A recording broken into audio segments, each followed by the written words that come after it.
So Squid Game season 2 is finally here. The hit show is finally back. And listen, I knew this show did crazy numbers, but I didn't know that it actually hit the mark of the most watched, most successful Netflix series of all time. That's really something, man.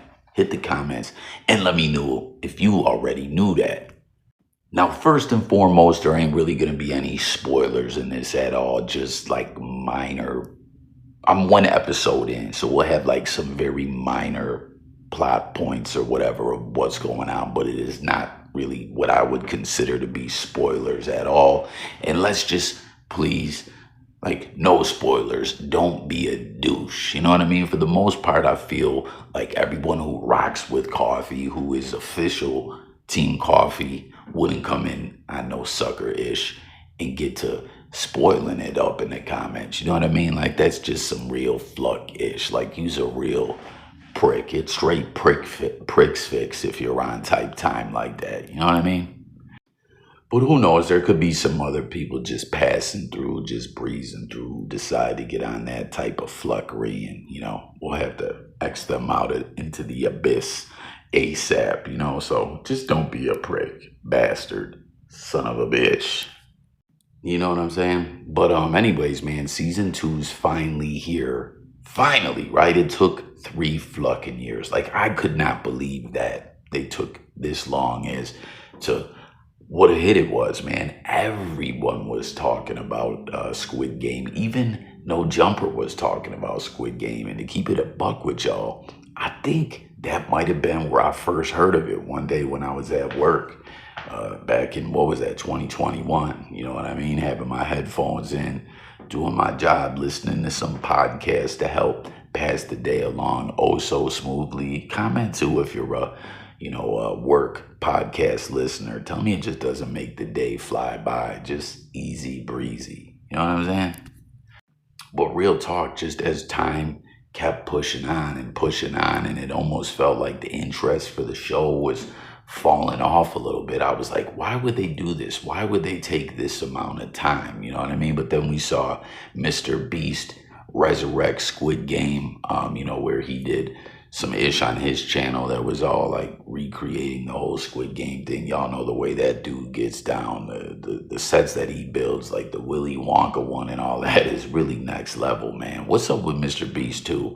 Did I hear some ish that he got exposed for having a PDO on the team and he was cool with that? If so, shame on you, Mr. Beast. If I'm wrong, tap in and let me know. And I believe right with season 2 finally hitting, he actually has a show on Prime, Beast Games, I think, which is still along the Squid Game type vibe, right? Or not, but I think that's what it is. He did it to coincide with the release of season 2.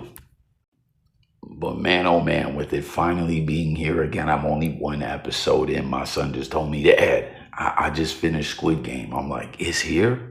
You know what I mean? Because I knew it was finally coming, but I didn't know it was here. He's like, yeah, I want to say, he said it's been on since Friday. And I'm like, man, let me get my binge on. Good looking. Thanks for putting me up on game. And much to my dismay, I see it was only 7 episodes, but it seems that there's a very good reason for that. And that reason is, as this was something I think made independently, right? And Netflix seen what a hit it was and signed a deal with the dude and brought it to the Netflix platform. And of course, offered him like a deal to create more seasons. And I guess what happened is season 2 and 3 were made concurrently, right? Y'all know that word, especially if you've ever been to jail before. That's a word when sentencing time comes around. You want to hear the judge say, right? You want them different bids ran concurrently, not running wild ran consecutively. As long as it's concurrent, you're coming home when the longest bid is over, all the times counting together. And that's what's going on, is he created these all together and realized at the end of episode 7, there was a major cliffhanger. So organically, it only felt right to dead off season 2 and pick up on season 3 from that point on. And what dude said was the following. He's been quoted as saying, I wrote seasons 2 and 3 at the same damn time in my future voice. Now, I wrote seasons 2 and 3 at the same time, and we were in production for both simultaneously. And currently, we are in the post production process for season 3. When I was writing the script for the 2 seasons, I felt like there was a big turning point or an inflection point, and that was the end of episode 7. So I thought that it would do it justice to have a separate season after that. That's why I had first 7 episodes as season 2 and then the rest of season 3. So y'all heard that. Obviously, like we just said, he said episode 7 made sense where to cut it off, right? But can you believe the remainder of the episodes are still in the post-production stages? So if they would have released this just all as season 2 in one shot, there would have been even longer of a delay, to complete the post-production stages for the rest of the episodes. That would have been bonkers.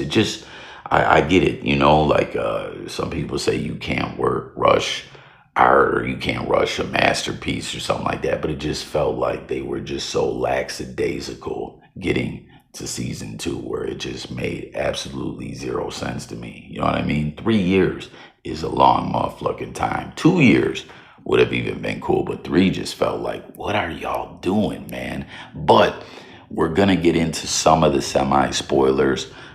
So if you wanna, haven't seen episode 1 yet at all or whatever, dead the video off here, come back and tap back in with me after you've watched it and join the discussion, because that's just what I kind of want to do, is highlight some of the things that are going on storyline wise and get everyone's thoughts, take an opinion in the comments. As always, if you're new to the channel, that's what it's all about over here. Coffee talking up with y'all, the good people of the blogosphere. So hit the like, hit the sub, but more importantly, join the discussion and hit the motherfucking comments. But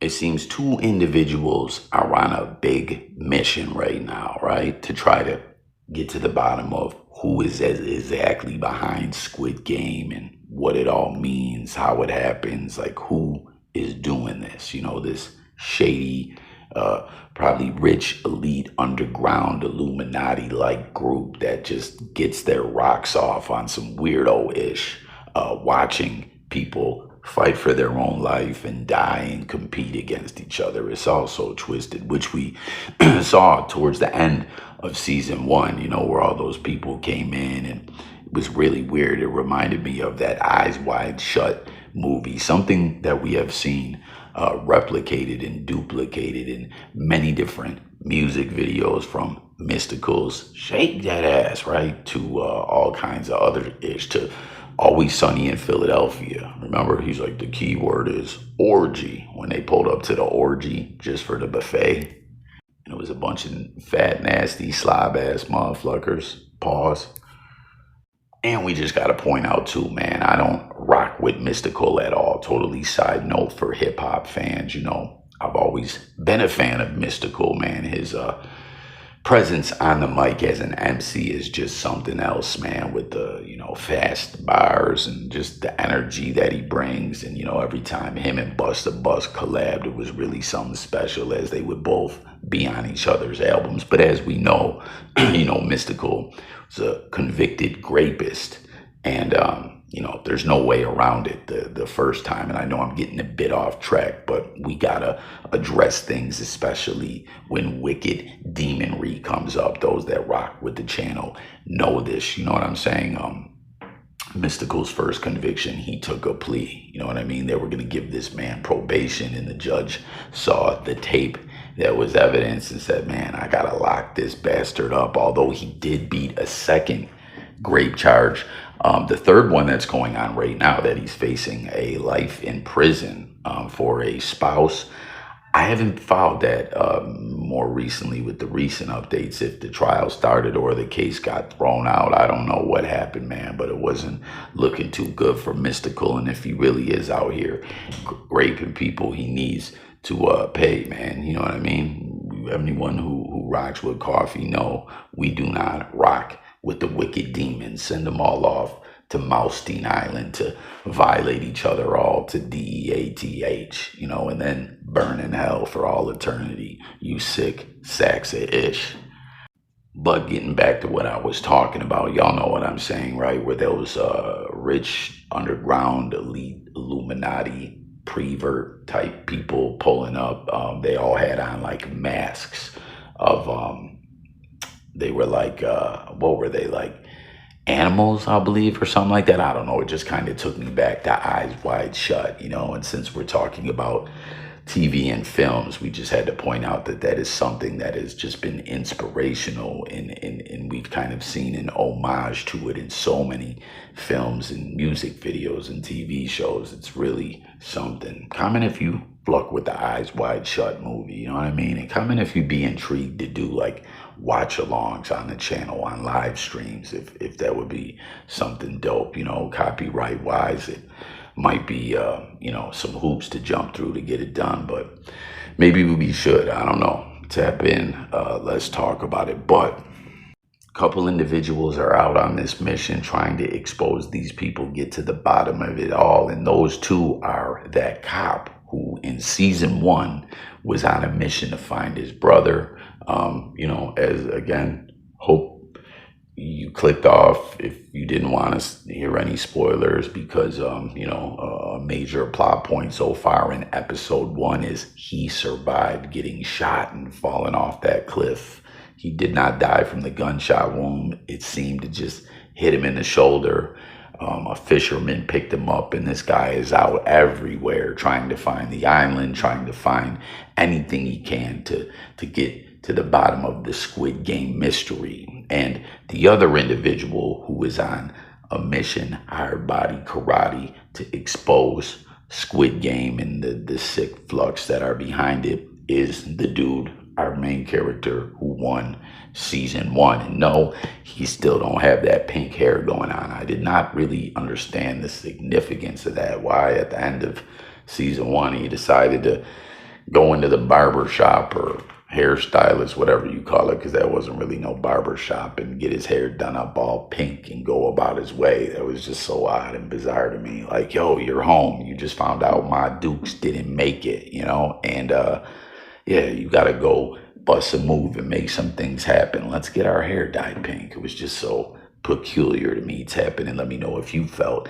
that way as well. But he's out with this fortune that he amassed from winning Squid Game, and he has some hired help. And from some of the different imagery and clips that you see playing on the video, he had some dudes out in the subway trying to find, the guy, the mysterious individual who approaches people and leads them in to the Squid Game, presents the opportunity to them that all their financial woes and problems can come to an end if they just, accept this invitation to the island and, participate in the Squid Games. They can be rich, but they can also die.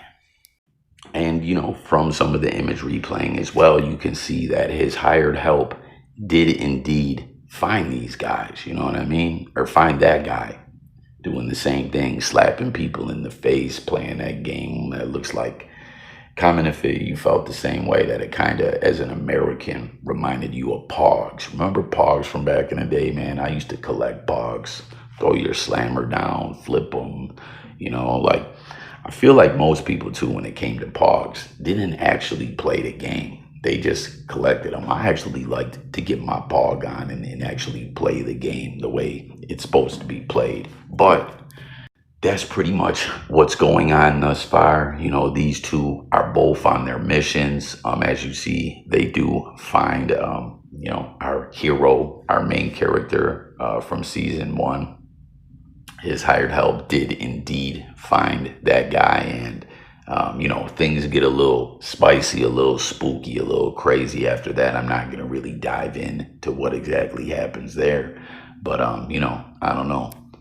It was pretty fucking crazy, and he seems pretty determined. Making it through Squid Game brought out another side of this man, some extra testicular fortitude where it seems fear doesn't exist with this man anymore. You know what I mean? We all have things that we're afraid of, and looking death in the eye over and over again in the process of the Squid Game, and coming out on top and winning. It seems like he ain't scared of too much anymore. So that's pretty much where we're at the end of episode 1. I'll tap back in periodically with new videos. Hit the comment, share your thoughts. Once again, if you're new, subscribe to the channel, hit the buttons, hit the comments though. Again, that's what it's all about over here on J Coffee Talk, is coffee talking it up with y'all, the good people of the blogosphere, whether we're talking about TV shows that we're binge watching, or good movies that dropped, or sports, or current events, or music, or whatever. We talk about a vast array of content over here. So thanks again. Catch you on the next one. Peace and God bless. And I'm going.